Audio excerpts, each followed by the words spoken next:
Ada seorang pemuda yang bekerja di sebuah perusahaan perminyakan di Arab Saudi yang sering menerima hardikan dan hinaan. Suatu hari ia merasa kehausan dan bergegas mencari air untuk menyiram tenggorokannya yang kering. Ia begitu gembira ketika melihat ada air dingin yang nampak di depannya. Dan bersegera mengisi air dingin ke dalam gelas untuk diminum. Namun belum sempat ia minum, tangannya berhenti oleh sebuah hardikan. "Hei, kamu tidak boleh minum air ini. Kamu cuma pekerja rendahan. Air ini hanya khusus untuk insinyur." Suara itu berasal dari mulut seorang insinyur Amerika yang bekerja di perusahaan tersebut. Remaja itu akhirnya hanya terdiam menahan haus.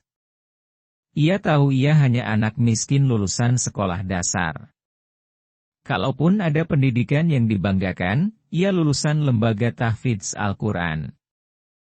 Tapi keahlian itu tidak ada harganya di perusahaan minyak yang saat itu masih dikendalikan oleh manajemen Amerika.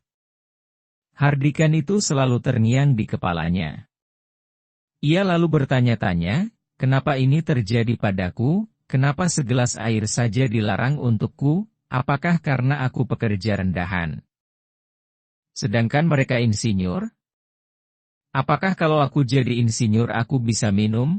Apakah aku bisa jadi insinyur seperti mereka? Pertanyaan ini selalu terngiang-ngiang dalam dirinya.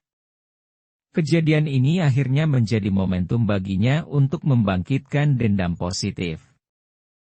Akhirnya muncul komitmen yang sangat kuat dalam dirinya.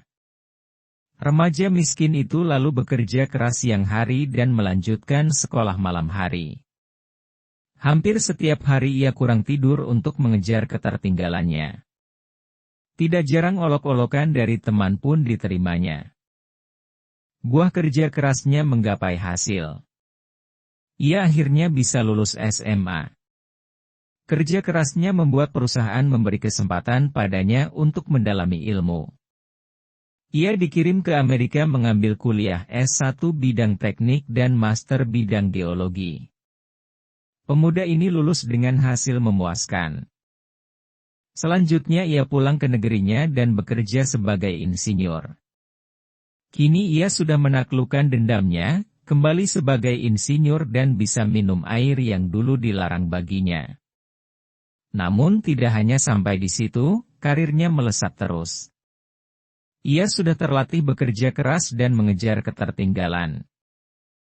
Dalam pekerjaan pun karirnya menyusul yang lain. Karirnya melonjak dari kepala bagian, kepala cabang, manajer umum sampai akhirnya ia menjabat sebagai wakil direktur, sebuah jabatan tertinggi yang bisa dicapai oleh orang lokal saat itu. Ada kejadian menarik ketika ia menjabat wakil direktur. Insinyur Amerika yang dulu pernah mengusirnya, kini justru menjadi bawahannya.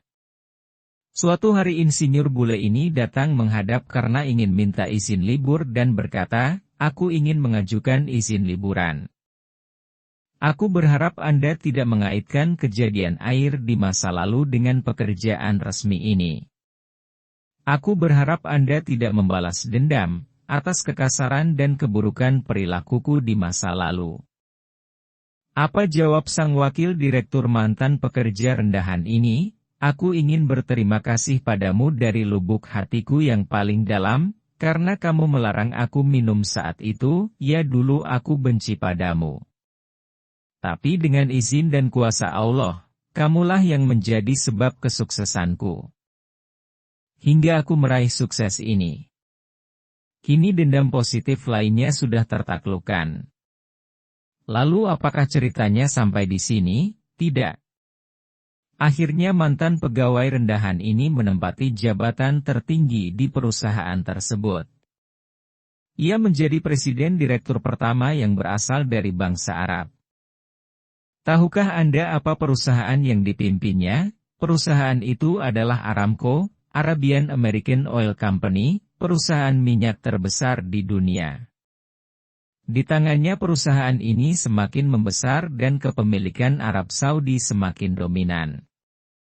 Kini perusahaan ini menghasilkan 3 4 juta barrels, 540,000,000 M3, dan mengendalikan lebih dari 100 ladang migas di Saudi Arabia dengan total cadangan 264 miliar barrels, 4,21,010 M3, minyak dan 253 triliun cadangan gas.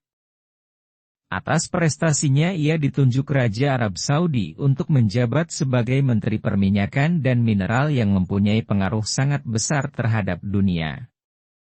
Ini adalah kisah Ali bin Ibrahim Al-Naimi yang sejak tahun 1995 sampai tahun 2011 menjabat Menteri Perminyakan dan Mineral Arab Saudi.